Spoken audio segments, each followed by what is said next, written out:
све е поплавено, немаме крајно решение више. Не можеме да се вратиме. Во 4 савали сме бегале. Ни солзи жителите на Кичево раскажуваат за стравот и за уништените домови после поплавите. Велат се случи во еден миг. Водата навлезе наеднаш и уништи се во собите. Едва спасивме жива глава во 4 часот утрината, а во дел од куќите има вода и по 1,5 метар. Дел од сега поплавените жители пак повторпат за 1 месец ја преживуваат истата ситуација. Околу 250 граѓани се евакуирани и се обезбедени со храна и облека. Жителите од населбата Прилепска повторно се сместени во спортската сала Христо Узунов. Не фате поплава во сите 3 соби, сите 3 каучи, врати ми се откорнати и вака се сите 3 соби, значи ломе хаос на незаживение. И јас се плашам и да седам во куќата. Пред месец и една недела бевме поплавени, полојна влезе водата, негде 70-80 до метро. Али сега е влезена више до плафон. Значи, ние немаме решение за да се вратиме во овие куќи. Куќава наша изградена 65-та година, 60 години. До сега никогаш не била до она ниво дојдена. Пошто немат ни подрум ништо, на ниво е од улицава 80 сантими е повисока. Ова е прв пат натре да влезе вода, е околу имаше на 10-15 сантими.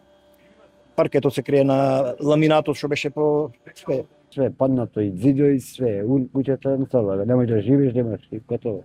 На улица сме тоа. Немат кај доеме, со деца сме, со болни луѓе сме дома, во 4 ги ваѓавме, ми се јава и братот исто. Ако тој ми се јавеше, ќе бевме поплавени и жртви може да имат. Помеѓу време службите работат интензивно на терен. Се врши испумпување на водата од подрумите на улиците Прилепска, 1 мај и 29 ноември, како и кај домовите покрај реките Треска и Зајашка. Во Тетово паднат е потпорен зид врз семена куќа, а евидентирано е свлечиште на патот кон Попова шапка, на околу 150 метри од жичарата.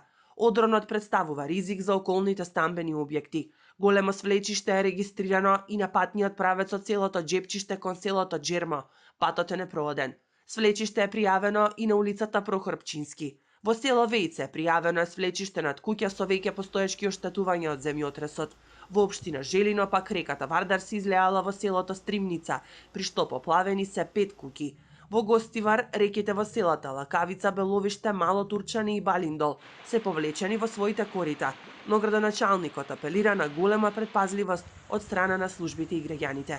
Сакам да апелирам за што побрзо решавање на состојбата од ЕЛЕМ, кој има надлежност за управување со водите на Вардар, како и од службите за водостопанство, одговорни за системот за наводнување. Како општина го алармиравме и Центарот за управување со кризи, па затоа ги замолуваме сите граѓани да избегнуваат излегување од своите домови без потреба. Од управата за хидрометеоролошки работи информираат дека се очекува Вардар и Треска и понатаму да бидат со повисоки водостои, бидејќи прогнозирани се нови врнежи на дошти во наредните денови.